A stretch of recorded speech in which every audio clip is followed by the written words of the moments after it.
People are so consumed with the camera lens and looking at themselves, taking so many selfies, phones filled up. They don't realize that that's self-worship, worship of self, the flesh. You know, I don't take pride for my looks. I was born in this flesh suit. It wasn't my choice. God's the one who gave it to me. So here you go, here I got it. But my character, you know, that's the part that I'm weighing right now. I'm weighing my own self. I am holding my own self accountable. I am learning to look within myself, past the programming, and see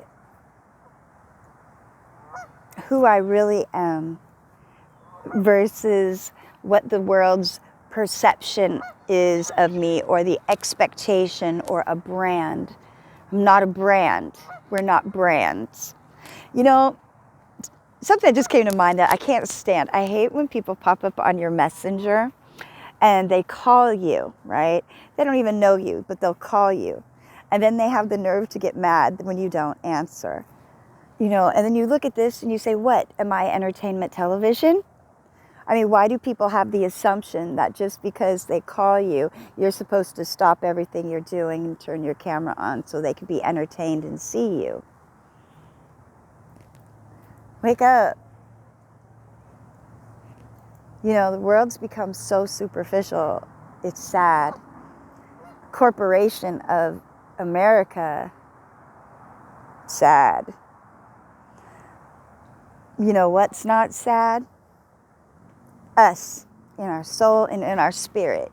Because as this stuff is going on, we see it, but we know we're protected from it. You're protected. God said so.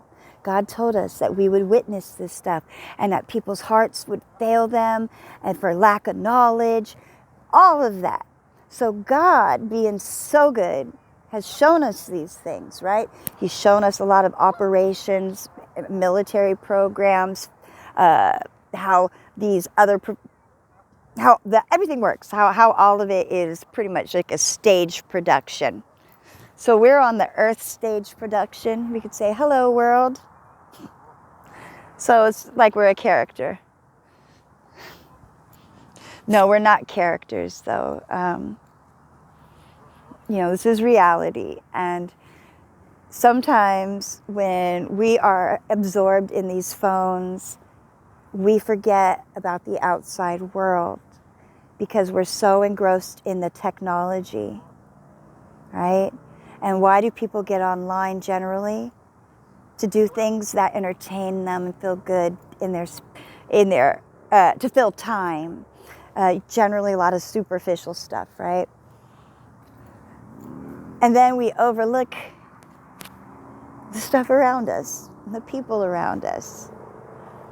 Because I'll tell you what, when I leave this side, the clothes and the belongings and all that I have makes no difference. But you know what will stick is the memory that people will have of me. They'll be able to look back and say, Jody, oh yeah, you know, I remember blah, blah, blah. You know, good stuff.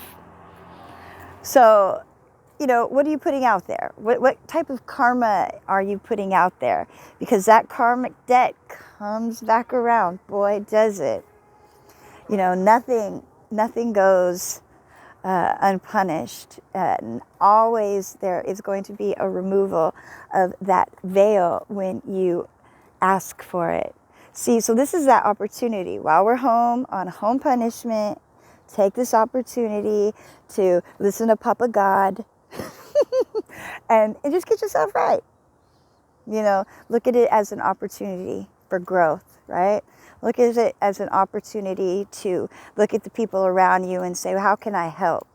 Especially with the way things are and are going to get, because you know they're going to get a little tighter.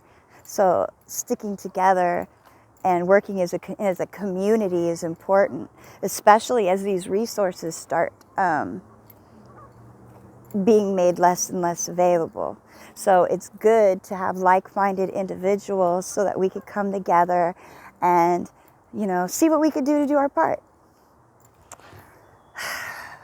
Just rambling, you know me. Just some thoughts.